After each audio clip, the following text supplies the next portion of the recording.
আপনি কোন আল্লাহকে ভুলে গেছেন? আমি অনেক লেকচারে বলেছি, প্রায় বলি কথাটা, যে আল্লাহ পাক ছাড়া সত্যিকার অর্থে আমাদের আপন বলে কেউ নাই।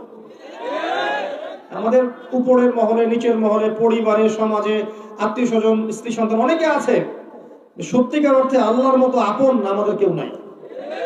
এরা সবাই যদি আমাদেরকে ফিরিয়ে দেয়, আল্লাহ পাক আমাদেরকে ফেরাবেন না ইনশাআল্লাহ। তো সেই আল্লাহকে আপন করে নেন, ইনশাআল্লাহ পরকালে নাজাত পেয়ে যাবেন।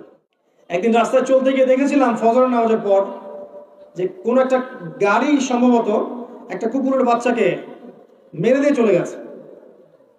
আর ওই কুকুরের মা যে সে রাস্তার পাশে দাঁড়িয়ে বসে আছে, বসে বসে তার চেহারাটা এত মায়াবী, এত বিষণ্ণ যে তার ছেলেটা এখানে মারা গেছে। এই যে মায়া, একটা কুকুরের বাচ্চার প্রতি কুকুরের মায়া, ওই এক ভাগ রহমতের একটা অংশ। এই এক ভাগ রহমত আল্লাহ পাক আমাদের সবার মধ্যে দিয়ে দিয়েছেন, আর বাকি 99 ভাগ রহমত আল্লাহ পাক রেখেছেন কিয়ামতের মাঠে। এই রহমত দিয়ে আদম সন্তানকে মাফ করে দিবেন ইনশাআল্লাহ।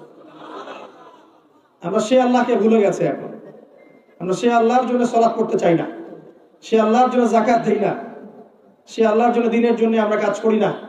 আল্লাহর দিন আল্লাহর জমিনে প্রতিষ্ঠা হোক সেই চেষ্টা করি না, বরং আল্লাহর দিনের বিরোধিতা করার একটা ক্ষেত্র বাকি রাখি না। আমরা আল্লাহকে চিনতে পারি নাই। শোনেন, আল্লাহ পাক তো সেই সত্তা যিনি এখন জানেন যে আমাদের মধ্যে কে কে জান্নাতে যাবে, এখানে যারা বসে আছে, এবং মনে করেন আমাদের এখানকার মধ্যে এই ভাই জান্নাতে যাবেন। মনে করেন এই ভাই জান্নাতে যাওয়ার 1 কোটি বছর পরে তিনি কি করবেন আল্লাহ পাক এখনই জানেন সেটা। আমার কথা কি বুঝতে পারছেন? আর মনে করেন এখানকার মধ্যে কোনো এক ভাই জাহান্নামে যাবেন, নাউযুবিল্লাহ।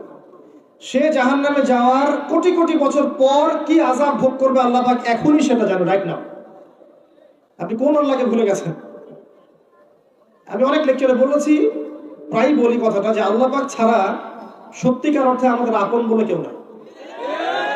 আমাদের উপরের মহলে, নিচের মহলে, পরিবারে, সমাজে, আত্মীয় স্বজন, স্ত্রী সন্তান অনেকে আছে, সত্যিকার অর্থে আল্লাহর মতো আপন আমাদের কেউ নাই। এরা সবাই যদি আমাদেরকে ফিরিয়ে দেয়, আল্লাহ পাক আমাদেরকে ফেরাবেন না ইনশাআল্লাহ।